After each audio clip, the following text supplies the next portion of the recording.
I want to say good evening and good afternoon, and welcome to the 16th Annual John E. Boswell Lecture.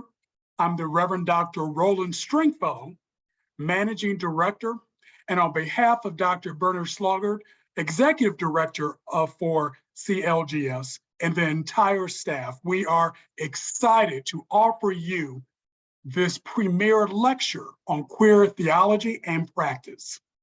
The Center for LGBTQ and Gender Studies in Religion, located at the Pacific School of Religion, has as our mission to advance the well-being of lesbian, gay, bisexual, and transgender questioning queer, non-binary individuals to transform faith communities and the wider society by taking a leading role in shaping a new public discourse on religion, gender, and sexuality through education, research, community building, and advocacy.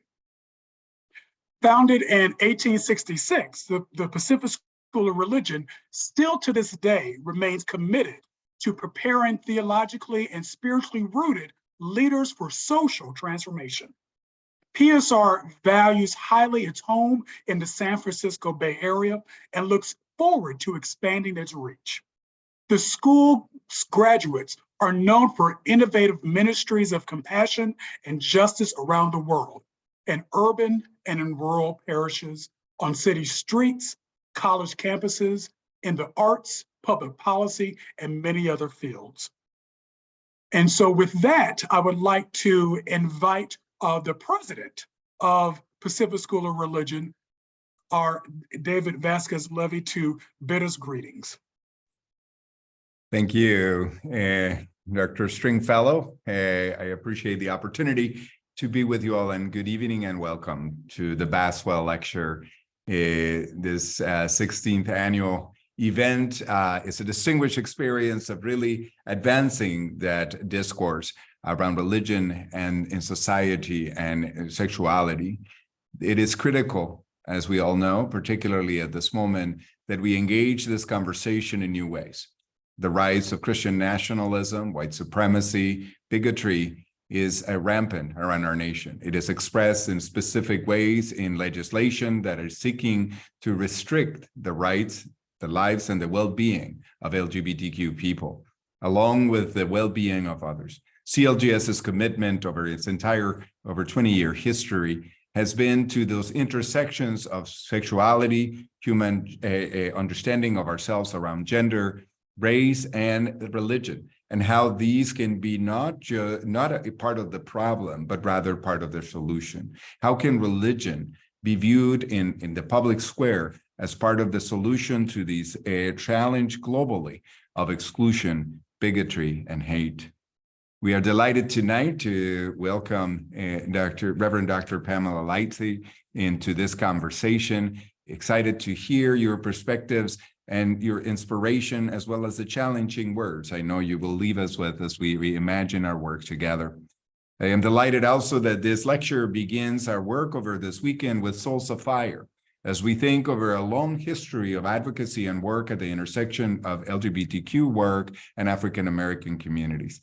A distinctive marker of CLGS and PSR in its work is CLGS roundtables that have for over 20 years recognized the importance that the conversation about full inclusion needs to come at it not only from a dominant understanding of white communities, but really that the work needs to be done at those intersections, at the places in which our communities and the wisdom of our communities have been elevated to understanding new ways how freedom, welcome, openness, advocates and is necessary for us to be able to fully live in community and to be able to thrive as a society. Pacific School of Religion's commitment is to prepare a diverse cadre of spiritually rooted leaders with a vision, resilience, and skill to create a world where all can thrive. Our commitments will be lived out in this lecture tonight to advance that work towards creating a world where all can thrive. So thank you for being with us tonight. Especially thank you, Reverend Dr. Pamela Lightsey, for being with us. Thank you so much for that introduction of the school and allow me to continue to just say a little bit about who John Boswell was. And so he was, again, well, actually going back to CLGS's commitment to LGBTQ religious scholarship.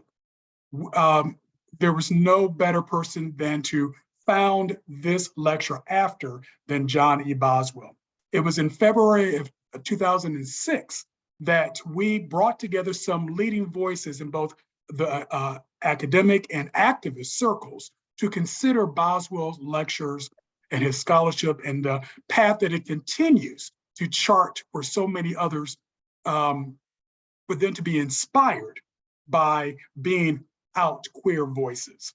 So CLGS was pleased to make the conference the occasion for establishing a special endowment fund to honor John Boswell's life and lecture by creating the annual John E. Boswell Lecture, which brings together leading scholars in LGBTQ religious studies and throughout the world, as well as we've had speakers from literally all over the world. Our lecturer this evening is Dr. Pamela Lightsey, who has been the cutting edge leader in the church and in the academy in many ways. She's currently the vice president for academic and student affairs and the associate professor of instructive theology at Meadville Lombard Theological School in Chicago, Illinois. She will continue to serve in that capacity while serving at Urban Village. Following service in the U.S. Army and work as a civil servant, Dr. Lightsey received her academic and theological training at Columbus State University, where she received her BS, Gammon Seminary of the Interdenominational Theological Center, where she earned her Master's of Divinity, and Garrett Evangelical Theological School, where she received her PhD. After ordination, she served first as a United Methodist congregational pastor, and then as a theological school educator, scholar, and administrator.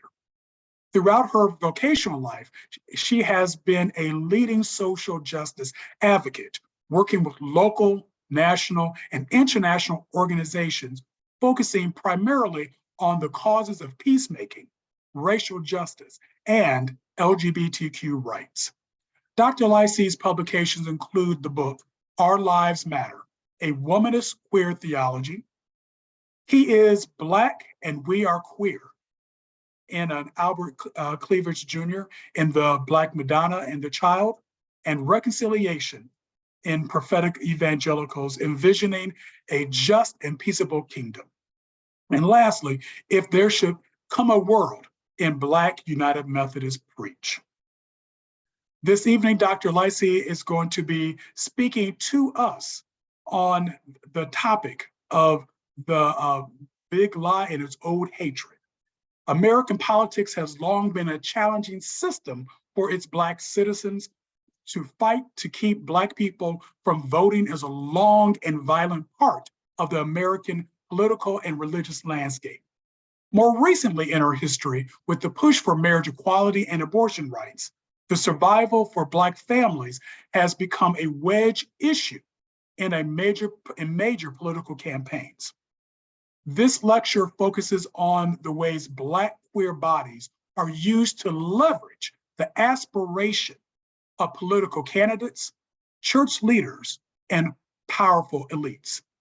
It will demonstrate the ways the big lie, which is propaganda, is damaging the gains made during the civil and LGBTQ rights movements.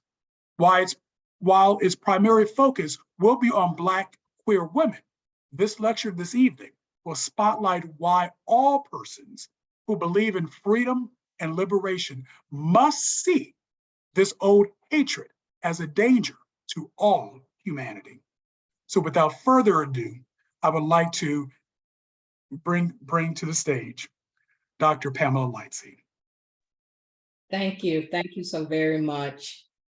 I want to begin by thanking Dr. Stringfellow, Dr. Schlager, to Dr. Vasquez-Levy, and to everyone who has worked tirelessly to make sure that this event is a superlative public event within this particular virtual format. Also, I want to honor the memory of John Boswell, and to those of you who are continuing to carry out his vision for scholarship. And I must also, while I'm doing this, lift up the memory of my late brother, who was a gifted musician, a Black gay man who was beloved by his family and his community, Pamela Lightsey, who died far too early in the early 90s, far too young rather, in the early 90s due to complications related to AIDS. And so in his honor, I want to dedicate my lecture tonight. Let me share my screen, which might help.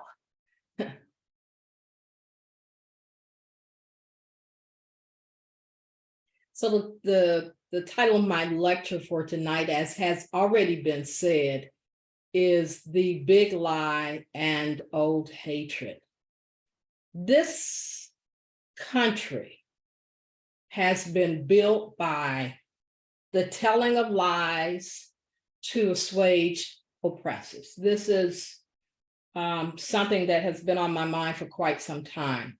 So in the tradition of the work of John Boswell, for tonight, I'm going to be delving into historical and religious scholarship, a sort of cross-disciplinary approach to learning and to hearing and to trying to capture what it means to be a member of the LGBTQ community in this year, 2023.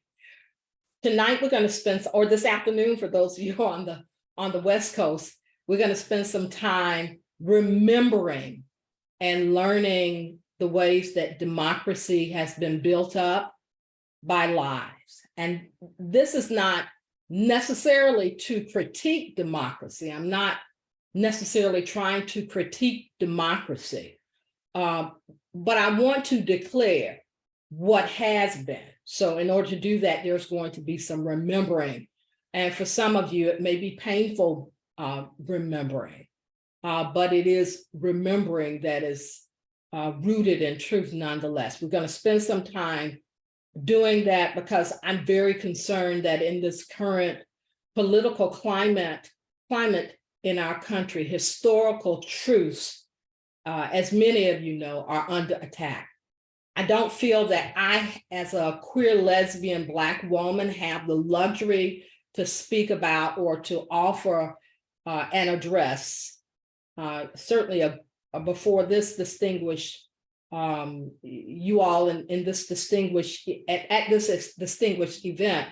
I don't want to offer a kind of lecture that dismisses history at all. And I don't have the luxury to do that because I'm concerned not only about the lives of LGBTQ persons, but also about the lives of women, about the lives of Black people, about the global world, about being humans, all of which, you know, we members of the LGBTQ community carry, and that is part of who a larger community within which we identify. And so I'm going to talk about the big lie historically and politically, and what it means especially for the LGBTQ community and the world more broadly. The efficaciousness of my lecture requires me to remind you that the foundation of the big lie is an old hatred, a hatred that has plagued our world for centuries. So let me start. Let me start with Spain, with two countries, with Spain and with this country in which many of us live, in the United States of America. The ruthless Spanish conquistador Hernando de Soto, in the early 16th century, charted a violent course across the southeastern parts of this land. He and others like Christopher Columbus spoke of the first inhabitants of this land, Native Americans, as savages who needed to be converted to Christianity. They were slaughtered, they were enslaved, and forced to convert to Christianity. In 1892, in celebration of Columbus, Pope Leo XIII wrote these words in his encyclical, and I quote, "Hundreds of thousands of mortals have, from a state of blindness, been raised to the common level of the human race, reclaimed from savagery to gentleness and humanity and greatness of all by the acquisition of those blessings of which Jesus Christ is the author. They have been recalled from destruction to eternal life." This is what the Pope at that time said of the first inhabitants of the country on which those of us who live in the United States now reside.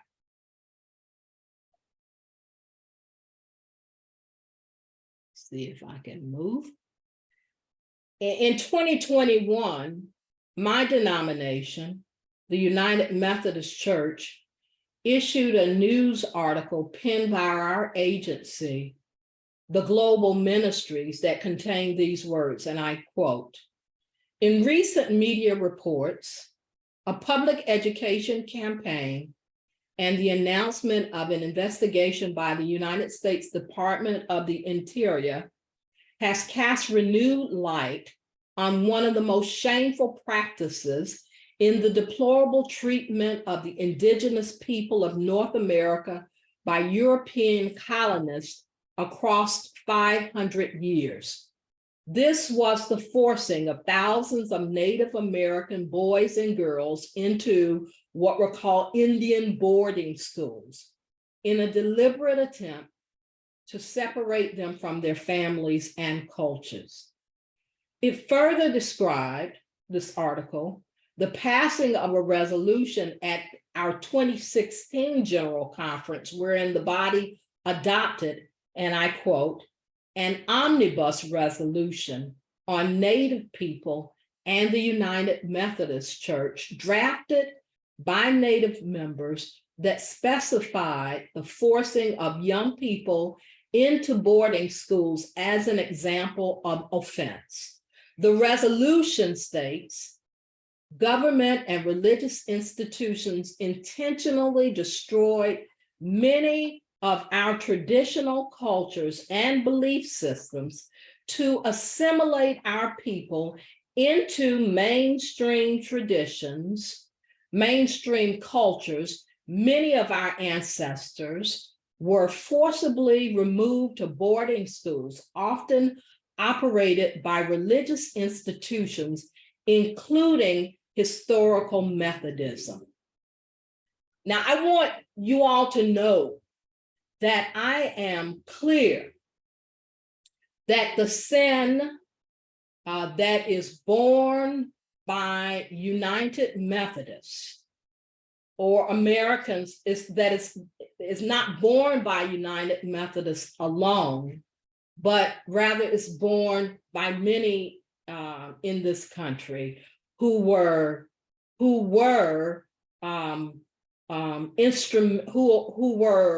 the ancestors, if I may, of those early settlers in our nation. Leaders of many religious bodies in North America, in the United States, and in Canada were part of this vile history. The complicity of religious leaders and citizens within this country at the early state of this country to cruelty and to violence also includes the capture and the enslavement of Africans who were denied, I'm going to share my screen one more time, of Africans who were denied baptism and other rites of passage. Hold on a minute. And were treated like brutes. They were treated like property, and they were denied many of the rights of the church. Not only were they defined as property and considered as mere animals, but this task of denying the sacred rights could only be successful if, in fact, slave owners were thoroughly convinced that Africans were not human, because if they were human, then their understanding of themselves, this is the early settlers in America, the understanding of themselves as Christians would then be impugned. If the African was human, then why are we treating this human being in this way? And so in order to maintain this project of oppression, white men, many who left their country fleeing religious persecution, poverty, and incarceration, not only used the Bible to justify their violence, but took the additional step of creating public policy, which would be Black codes, Jim Crow laws, prohibitions against voting, all in order to keep Black people from having equal rights. So first is the treatment of Native Americans, and then is the treatment of Africans who were captured and brought to this country and denied their rights. Moreover, voting rights, if we're going to have a true grasp of history, was also denied to women. And this latter point, the use of religion, especially Christianity, to direct and influence the project, still a very young global project called democracy, remains a focal point to the lives of Black and LGBTQ people in our world. American politics has long been a very challenging system, in the political sphere for Black citizens. And so more recently in our history, with the push for marriage equality and abortion rights, it is the very survival of Black families that has also been used as a wedge issue in major political campaigns. And I want to come back to that later. So you have the use of Black queer bodies, and more broadly speaking, the use of Black families as wedge issues in political campaigns throughout the history of this country, and certainly more recently in the 21st century. But for the balance of this lecture, I intend to focus on the ways that Black and queer bodies are used to leverage the aspirations of political candidates, of church leaders, and the power elite. What I'm interested in, really especially interested in, are the ways that what is called the big lie, otherwise known as propaganda, is damaging the gains that have been made during the civil and LGBTQ rights movements, thus allowing for the rise in white supremacy ideology. To do this, I want to pin 4 relevant dates for us to consider tonight.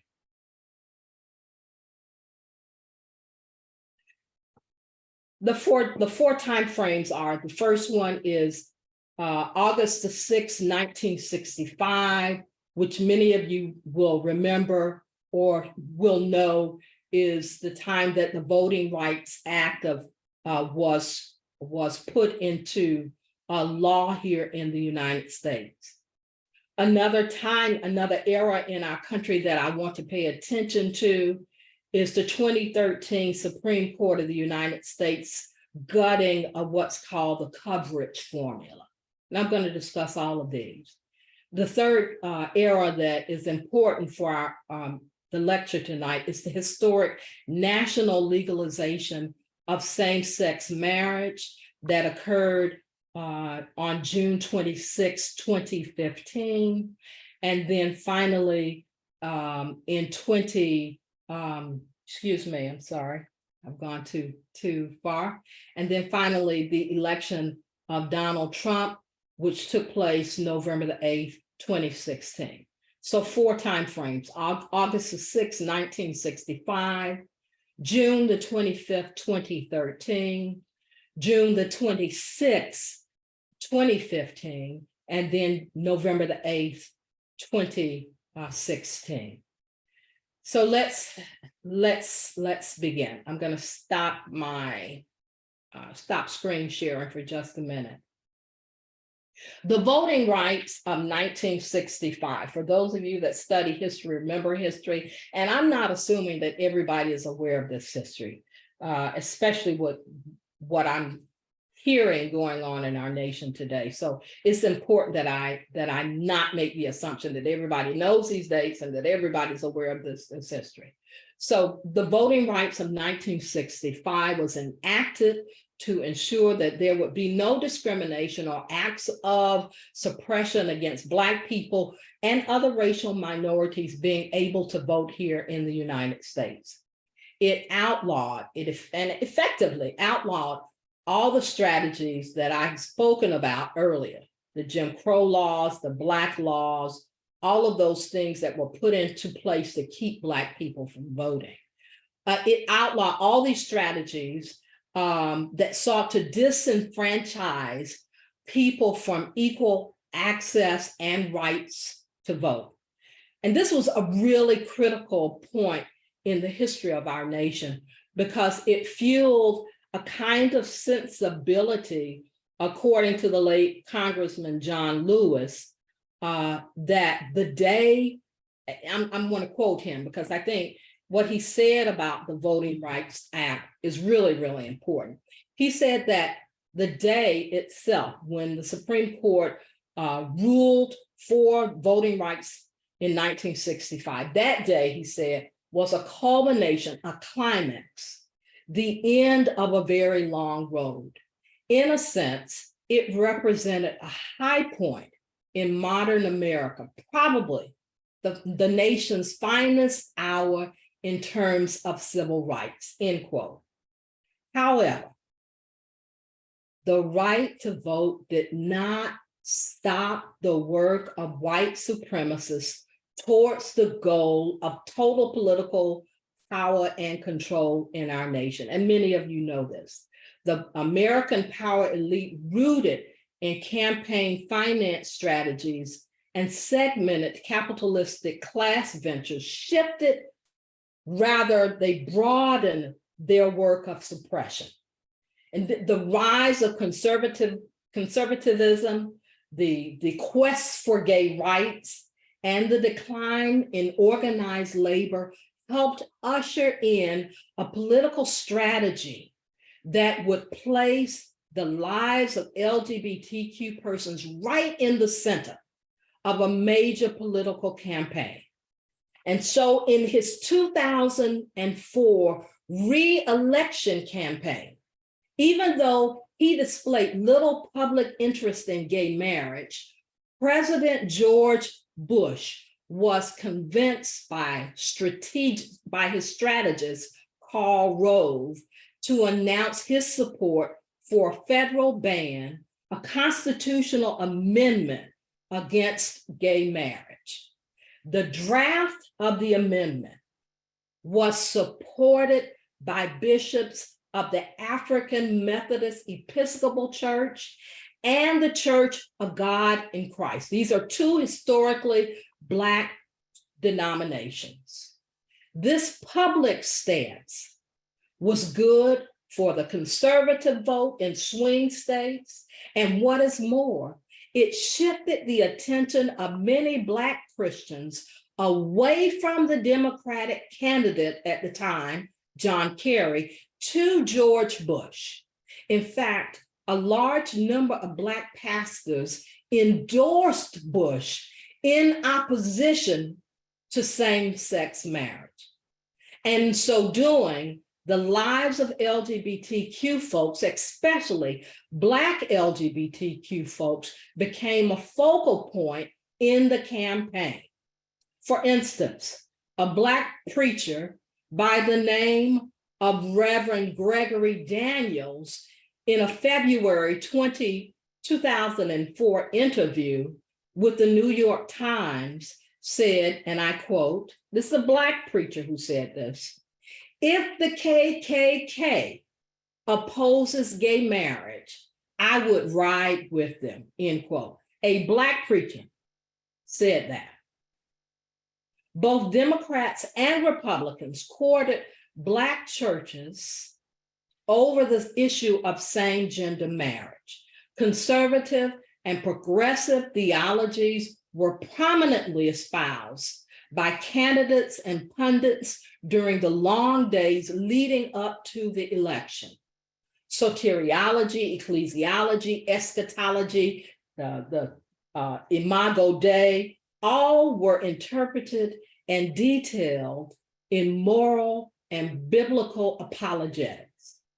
It was this political campaign, more than others before, that signaled to Black LGBTQ persons that they would become a principal cudgel by white supremacists seeking to control politics in America via the Black electorate. The next era, this is Shelby County versus Holder.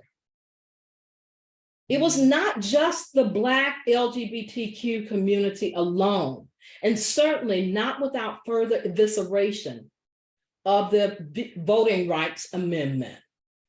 On June the 25th, 2013, this is the next era, in Shelby County versus Holder, the Supreme Court ruled in favor of gutting the sections of the 1965 Voting Rights Act that was written to specifically address voter suppression that took place in certain parts of our nation. This is known as the gutting of the coverage formula. And we begin to hear a lot about how the coverage formula had been gutted in this 2013 decision by SCOTUS. Historian Carol Anderson, in her excellent work, and I encourage you all to pick it up if you can, it's entitled "One Person, No Vote," provided this analysis. She wrote, and I quote, "The court decided that the VRA was unfair, the Voting Rights Act was unfair because it singled out and punished the South," which obviously meant whites in the South. It punished the South unfair because of the racism of the past. And it punished the South in a way that it no longer determined access to the polls.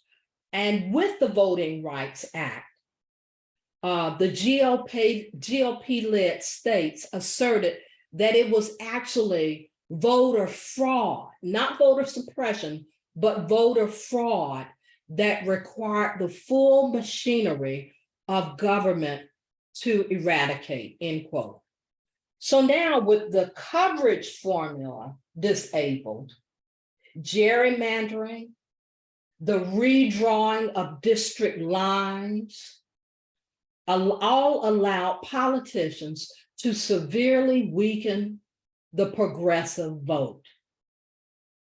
But there was at least one bright season that followed this 2013 ruling by the Supreme Court. And that bright season occurred on June the 26th, 2015, when the Supreme Court ruled in favor of Obergefell versus Hodges, which many of you know ushered in the right for same gender loving persons to marry all across our nation.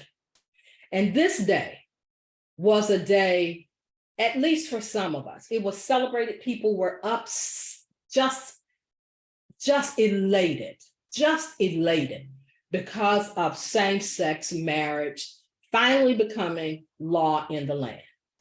But as some of you also know, on that same day of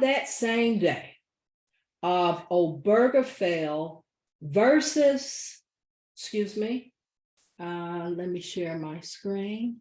On the same day of Obergefell versus Hodges, President Barack Obama was giving a eulogy for the Honorable Reverend Clementa Pinckney. He and, if you remember, I hope you remember, he and 8 of his parishioners were murdered while in Bible study by a young white man, a white supremacist. Now, this was taking place at the same time that people were celebrating the right for members of the LGBTQ community to marry. And so I watched all of the celebration with mixed emotions. And I watched the chyron that came across with breaking news across my television screen as I was watching the eulogy of this very fine preacher. And I really had no true celebration in my heart. In fact, I really couldn't celebrate. All that I could muster on that day was a small measure of thankfulness in the midst of deep sorrow. At that moment, I knew I had become apodictically assured that the well-being of marginalized people could not be dichotomized. We couldn't separate ourselves. I could not. I knew on that day that going forward in my work, I could not and would not speak about marriage equality without also being attentive to the rights of Black and Brown people in this nation and beyond. The nation on that day, in my opinion, was shifting drastically. And then you had the very last of the eras that came about. And that era was the election of Donald Trump. And for that, I'm going to stop my screen again because I want to turn back to Dr. Anderson's analysis, very fine analysis. She writes, and I quote, in 2016 was the first federal election in 50 years that was held without the protection of the Voting Rights Act. It was the first time in 50 years in the history of our country, since the Voting Rights Act, that we did not have those protections. As a result of the Supreme Court having gutted the Voting Rights Act, there came a rash of voter ID laws. There was this purge voting, the voting rolls were purged. There was the redrawing of district boundaries, and polling places were closed, and they were moved quietly, and people barely detected the fire that burned through the 2016 presidential election, the evaporating millions of votes and searing those who hadn't even been under the original Voting Rights Act. During the 2016 special congressional election in Atlanta, the Christian Science Monitor asked the question in response to that election: what's behind fewer African-American voters at the polls. They were wondering, what's going on? There's so few Black people going to the poll. And polling expert Nate Silver was puzzled. He said that there was a 14% drop-off in the number of Blacks who had voted, and that was larger than had been expected. And for Anderson, though this was puzzling to some, it was not to others who understood how the various methods of voter suppression had actually worked. What had actually taken place was that the Voting Rights Act had been gutted, and we had shifted over into a new era called the Big Lie. And for just a few minutes, I'm going to play. Then explain, you did not answer the question. Why did the president send out his press secretary, who's not just a spokesperson for Donald Trump? He also serves as the spokesperson for all of America at times. He speaks for all of the country at times. Why put him out there for the very first time in front of that podium to utter a provable falsehood? It's a small thing, but the first time he confronts the public, it's a falsehood? Chuck, I mean, if we're going to keep referring to our press secretary in those types of terms, I think that we're going to have to rethink our relationship here. I want to have a great open relationship with our press, but look what happened the day before, talking about falsehoods. We allowed the press to come into the Oval Office and witness President Trump signing executive orders. And of course, the Senate had just confirmed General Mattis and General Kelly to their two posts, and we allow the press in. And what happens almost immediately? A falsehood is told about removing the bust of Martin Luther King Jr. from the Oval Office. That's just flat out false. And it was corrected immediately. Chuck, why was it said? No, why was it said in the first place? Because everybody's so presumptively negative. No, excuse me. No. That reporter was writing on behalf of the press pool. That falsehood got spread 3,000 times before it was corrected. Excuse me. It did not excuse, and you did not answer the question. No, you did not. You did not answer the question of why the president asked the White House press secretary to come out in front of the podium for the first time and utter a falsehood. Why did he do that? It undermines the credibility of the entire White House press office on day one. Don't be so overly dramatic about it, Chuck. You're saying it's a falsehood, and they're giving Sean Spicer, our press secretary, gave alternative facts to that. But the point remains. Alternative facts for the five. Okay. That kind of pained me to watch that again. So we have, with the election of Donald Trump, a new term that is ushered into the American political sphere called alternative facts, when in fact what we have is old hatred under the guise of a new phrase, all propaganda. And it didn't come overnight. I want you to hear and pay particular attention to how that moment came to be, not just on the heels of voter suppression, but it also came up by the help of help that took place outside of our country. Prior to the 2016 election, Russia had hacked the Democratic National Committee's website, and they took documents, they took emails. Its agents who began posing under this identity called Guccifer 2.5 shared these stolen documents with WikiLeaks. I'm sure you remember WikiLeaks. Russia used social media trolls to target, and this is important for this lecture, Russia used social media trolls to target African American and Latino communities, to target them to target their vote and to sow seeds of political discord via this major propaganda tactic.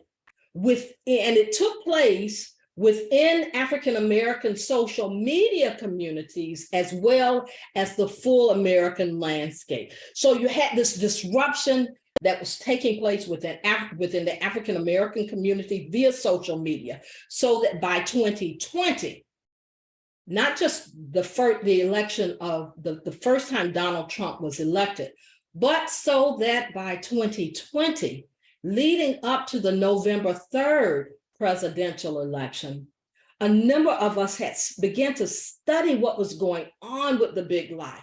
We had begun to study what was going on with propaganda rising in our country. We had begun to study the rise of hatred and hostility, the rise of white supremacist ideology within our country. We began to study the rise of the Christian right evangelical wing within our churches and within our country, and a number of Black LGBTQ persons realizing that we needed to do some very serious work to combat propaganda in our community, got together. And with funding from a national PAC, we came together to form what is called the Black Political Collective. I'm going to show you a little bit of our work. I look forward to talking about it more in the Q&A. But for just a snippet, I'm going to show just a little video of some of our work. The Black Political Collective is an educational civil rights resource that has recently received 501c3 status. Let me show my screen again.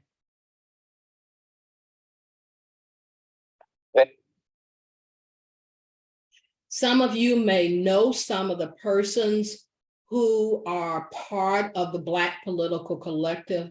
I want to just point out one of our members, Monica Roberts, who died just before the 2020 election.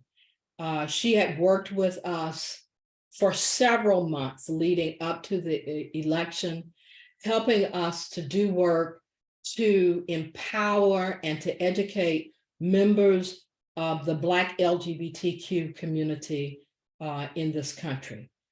And I am forever indebted by her mentoring and by her just walking with me, a very brilliant Black trans woman who helped us and whose work, she has a social, it still remains today, a blog post called Transgria. If you get a chance to look at Transgria, I want to encourage you to do so. But these are the members of the Black Political Collective. And we started our work in the fall of 2020. You all remember quite clearly that this was the rise of the COVID pandemic. Everything had been shut down when we started our work. And so we were nonetheless very intent to reach Black LGBTQ persons, even though our nation had been shut down, even though we were going through a pandemic. And so we quickly gathered ourselves and began to use virtual technology to get our message out. And we reached thousands of people during that time. So let me just show you just a bit of our work. I know we're getting close to a point in time where I probably should end my lecture, but I want to show you all a bit of this work, and then I'll have a few more words to say and we'll move on from there.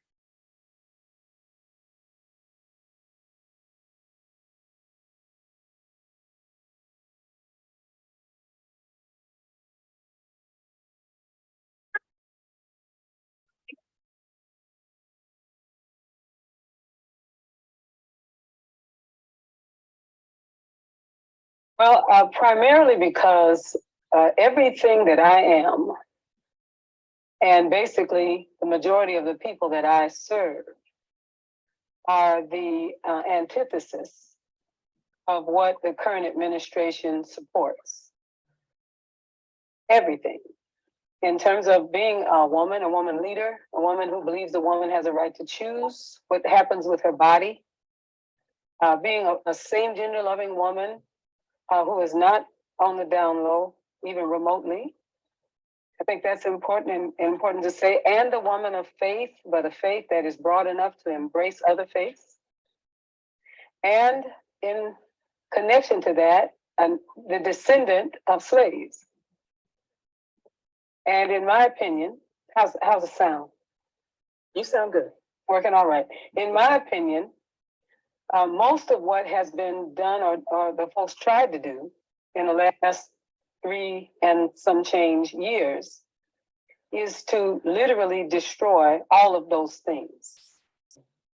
Consequently, it is incredible, not just that I vote, but that I encourage everyone who has been marginalized by this absolute intention to not only regale white supremacy, but to make it God's will that we live under this kind of tent of white supremacy. And it is very problematic, and it continues to be problematic.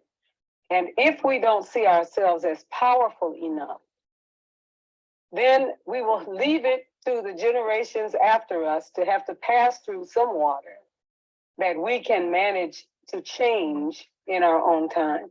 I believe we have the ability to do it.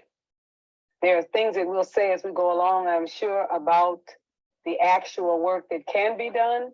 But in my heart of hearts, it is a matter of life and death, not only for myself, for my children, my grandchildren, both of the flesh and spirit, but our entire community. I might also say this is a wake-up time for us to be able to decide, particularly as people of faith, not to allow anything that has been used to divide us to win. We are going to have to work together as people of faith who are people of African descent.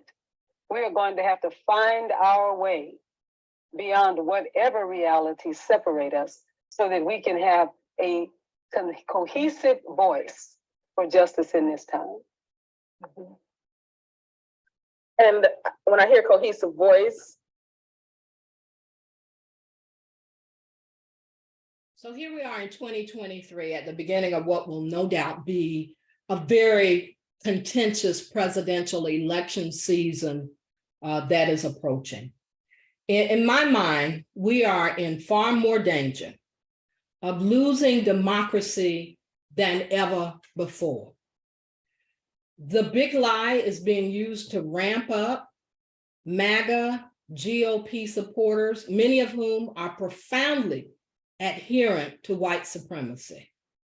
The leaders of this movement are intent on distorting reality to gain control.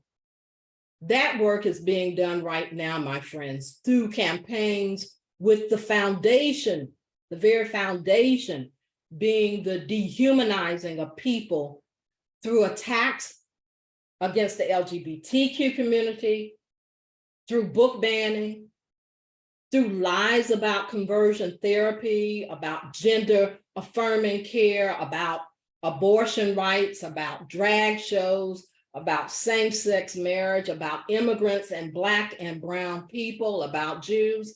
It is important for me to say that we have gained some rights. We no longer have, the luxury to sit down and stop working, because every gain that we have made is now in jeopardy of being lost. And this is why I began with history, because history tells us, history ought to remind us of the cruel lengths that people will go to hurt other human beings in order to gain power and control. I think I'll stop right there. And open up for any questions. Thank you so much. Your presentation is so timely, especially when we think about the big lie that is being perpetrated on conservative talk radio and conservative television, the Fox News, the Newsmax and the like, and you can just, the list goes on and on and on. As I'm listening to you, it's even somewhat triggering because I don't want to turn on the news. I don't mean to trigger you because, for fear of who is being shot next, who is being slaughtered next. And then you find out the reason for that is largely based because they're in that bubble of, that Fox News conservative talk radio where, Blacks are to be feared, Blacks can be gunned down. If you see them in your driveway, shoot and ask questions later.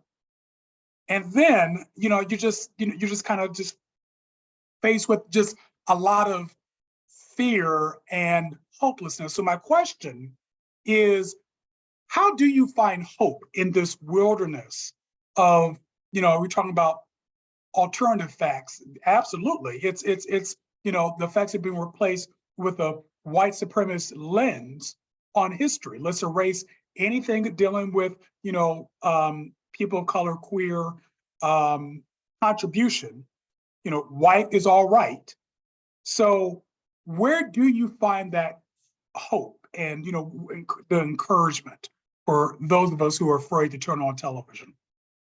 Yeah, I mean, I'm going to be honest with you. The news stays on my TV when I'm working at home. It's sort of like white noise in the background. Every once in a while, I look up at it and then I go, oh gosh, is that happening? But then I see something that our activists are doing, or I get something that, an email that comes across. I haven't mentioned that I have served for the last, I think, 2 years on, no, 3 years, because I started in 2020. I've been on the LGBTQ Advisory Council for Mayor Lori Lightfoot. And so I'm just not lecturing about being involved in politics. I'm involved in it here in the city of Chicago.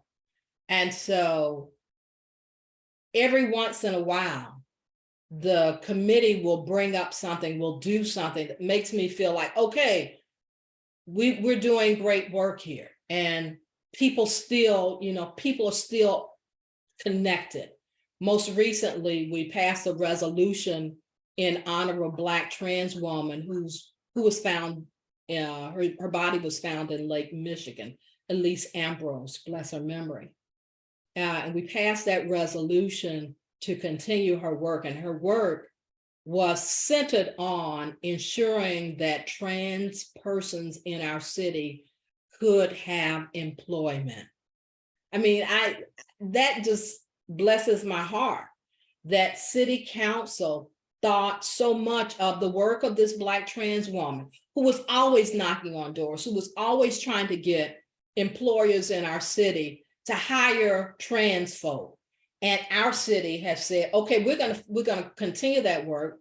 Not only we're gonna have a resolution, but we're gonna ask all the aldermen to work with businesses in their community to encourage them to hire trans. And so we've done #HireTrans. So I find hope in the work. I find hope in the commitment, the continued commitment that people have, not only in the political sphere, but also the hope that people have in churches. There are many affirming churches, and they are doing great things. And they are invested in doing it with an intersectional lens. That is to say, what happens to you could very well happen to me. And that just makes me so very hopeful. There are some lessons that have been learned across history. And that makes me very hopeful. I would like to invite our participants. If you have a question or a comment, you can put that into the Q&A chat or the regular chat. I'm observing both, and so feel free to do that. And so we have a question from Robbie Walker, who asked, can you speak to any connection you see between white supremacy and respectability, a conservative, evangelical, and Pentecostal sense of spiritual warfare, and the rhetoric about revival? So that seemed like quite a few questions in there, but. Yeah, that's a weighty question. And Robbie, I want to tell you that you posed that question to a woman who came out of the Pentecostal tradition, came out of the Baptist tradition, but the Pentecostal tradition itself being very much tied to a kind of not of this world rhetoric. A spiritual warfare was always discussed within the Church of God, Cleveland, Tennessee. Do I see connections between that and white supremacy? Yes. And not just recently. I left the Church of God, Cleveland, Tennessee, because on its books, within its polity, was the restriction against Black and white people being married. They still had on their books a restriction against cross-racial marriages. And so I left them. Now, it's not a major leap for institutions that have been so connected to this kind of spiritual warfare, being, or what we called, I am of this world, I am in this world, but not of this world. And if you connect that with certain reading, a very conservative reading of the Bible, then it doesn't take a big leap to see how horrible those kinds of ideologies are to the well-being of the LGBT community.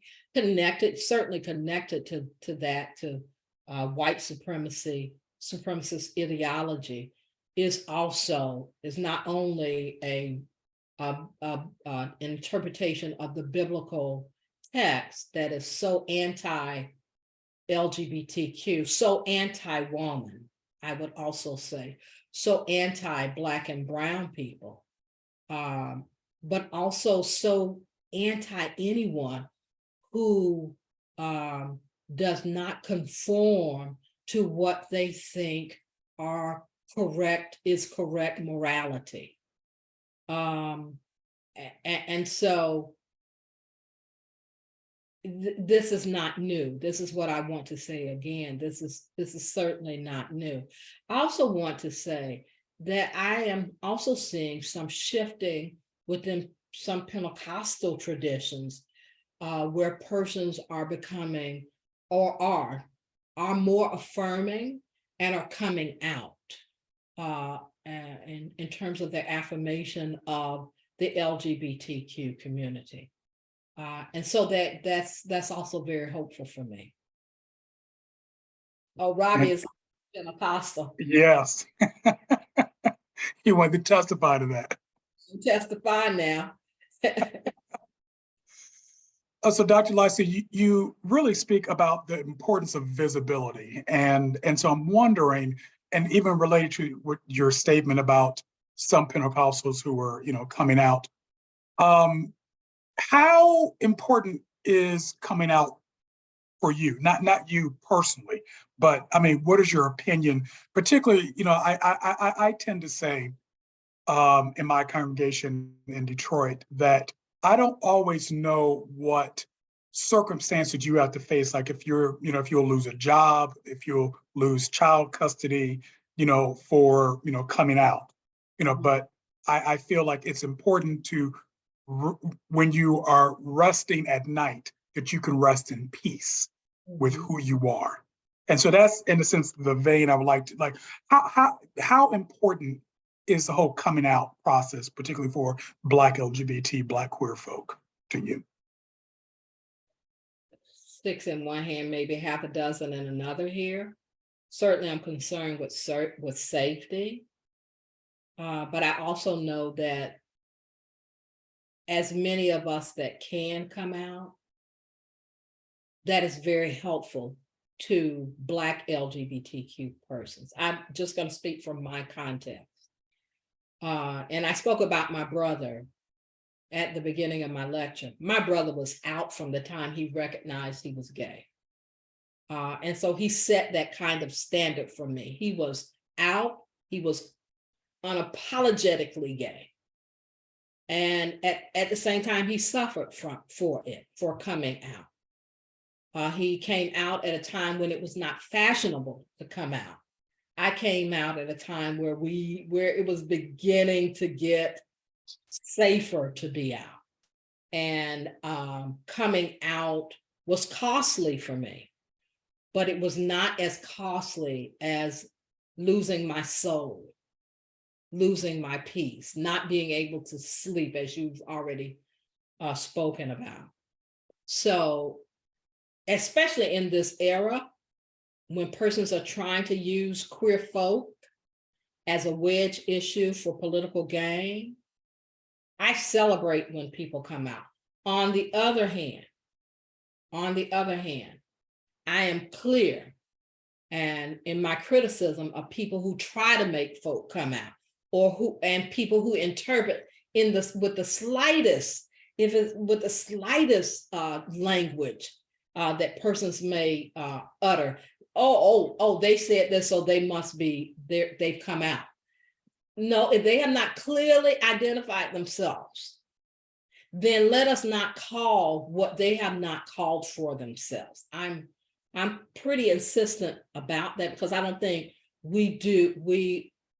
that there's any good to be had by pronouncements that persons haven't made. And that is not only for Black people who are living today, but also for our ancestors who have died and gone before us. There are some who we believe, but they did not call themselves that. And so I honor the ways that they live their lives. Thank you for that. Thank you for that. And so I'm also wondering, when it comes to, I'm going to give a context before I ask the question, which is, did you ever see the film Django with? Yes. Okay, so you're familiar with the character played by who was it? The actor, a Black actor. Samuel Jackson. Yes, thank you. And just before you go on, I just want to respect and usher and say that I'm praying for Jamie Foxx. Yes, indeed. So I think about, in my family and I, when we talk about Black folks who perpetuate the big lie themselves. Mm-hmm. So this isn't about white folks against Black folks per se, but you have Black folks, particularly Black religious folk, who not only embrace the lie, but use it as a weapon to inflict spiritual violence, especially against the LGBT community. And so the reason why I'm bringing up the Samuel Jackson character is because he, was, good with massa and everything else. So I always think about that particular character. So I'm curious, what is your opinion about trying to address those individuals who are, Black themselves, but are perpetuating the big lie? Yeah, I have my private conversations about them. Everything that I think I don't say because it's not good. But I think you need to be able to have your own internal conversations about persons like that. And I think you need to exercise some social skills when we speak in public places. But persons like that they're troublesome. You've pretty much said that they're troublesome. Fortunately, a good number of them were called out during the first campaign of Donald Trump. I can think of two preachers right now. One who was on national TV being interviewed and actually got up and left the interview because the person who was interviewing him raised the fact that he was not a member of a fraternity. And he had actually been broadcasting from this little small room, and it seemed as though he had this large church and he really was just basically talking to himself. There's another one who's been called out time and time again. I think to myself, who are your relatives? What are their relatives saying to them? How are their relatives approaching them? And I think, and the bigger issue, I think, what really helped us during those times and continues to help us is what is called the fourth estate, journalism, good journalism. The ways that journalists were able to when they were finally able to stop calling something a falsehood, and when they were finally able to say, but no, you lied. That became a good time in the history of our country. And so we have journalists like Joanne Reed, who began to speak out and to call people out. I love Charles Blow. That's like, if he even looks at this, Charles, I love you.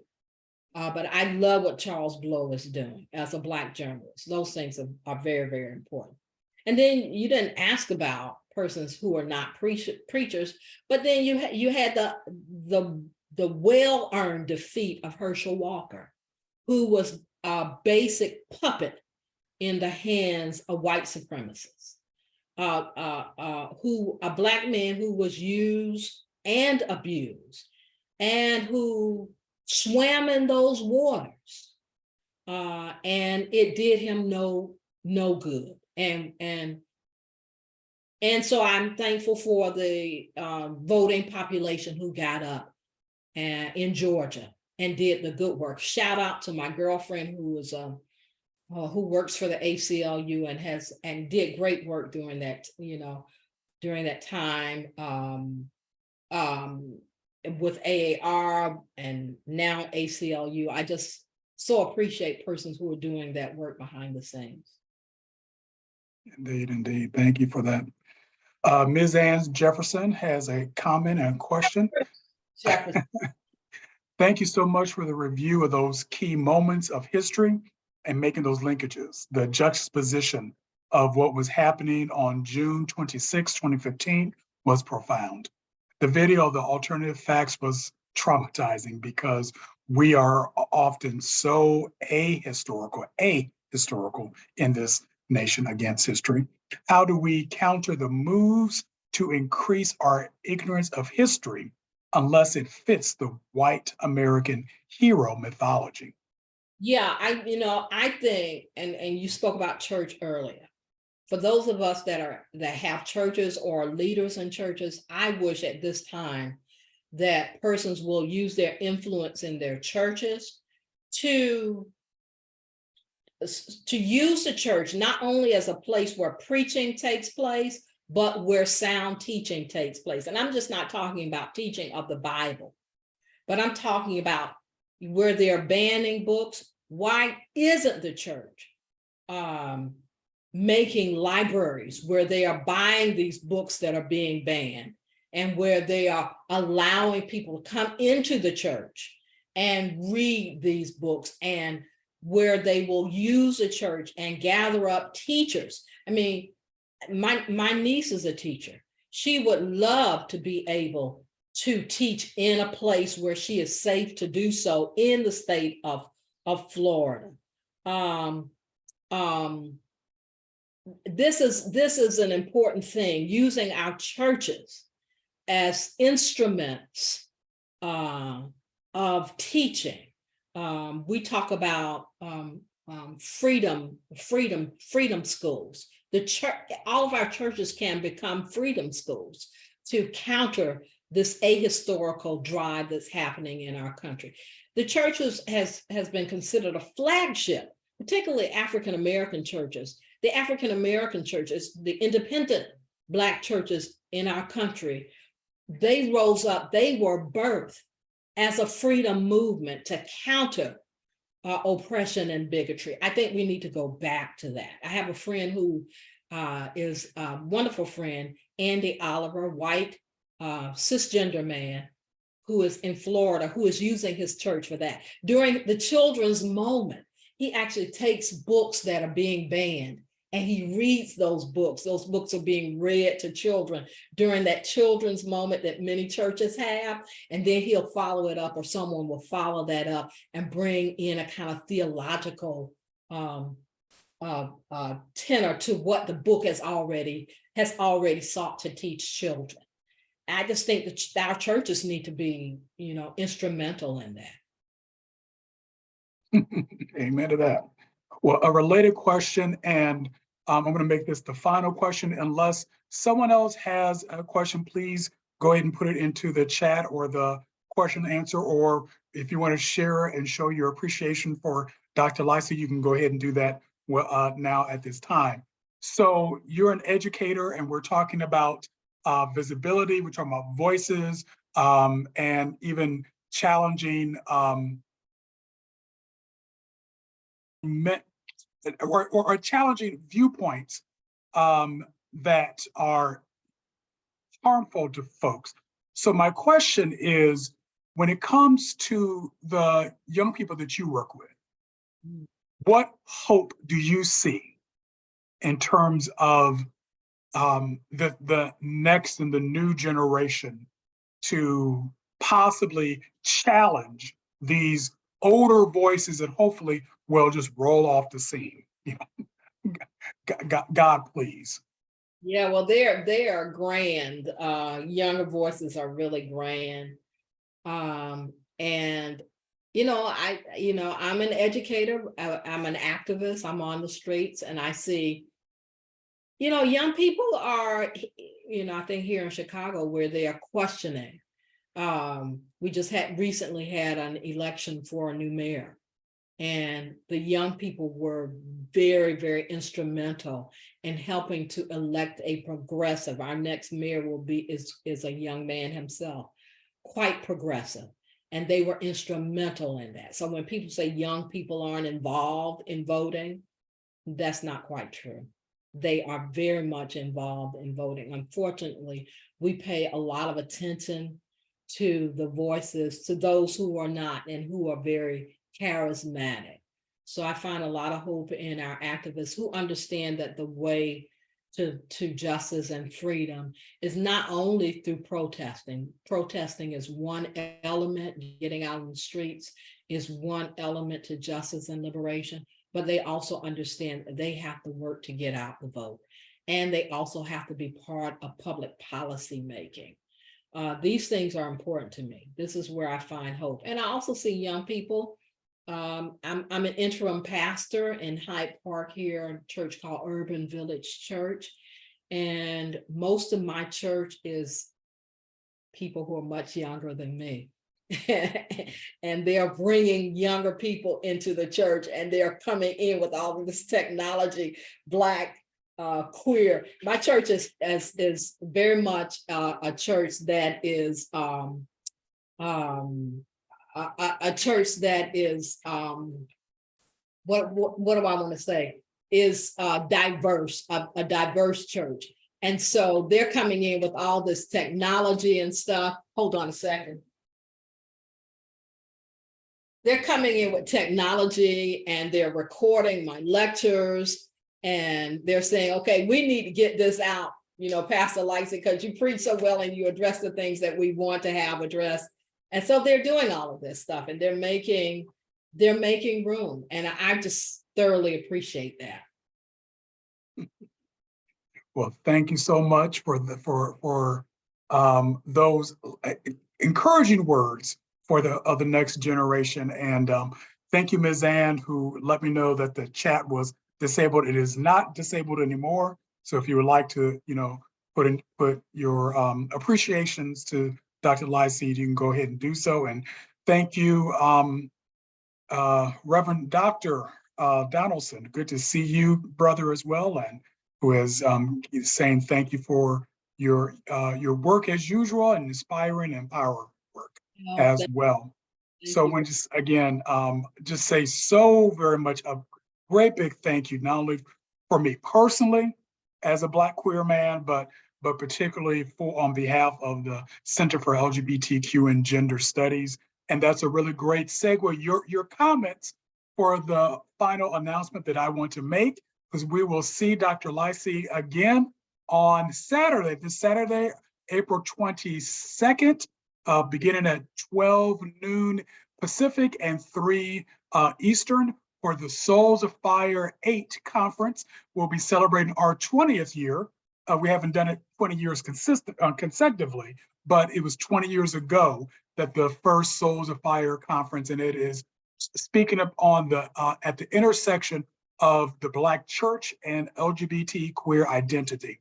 And so we have some great folks who are going to be joining us.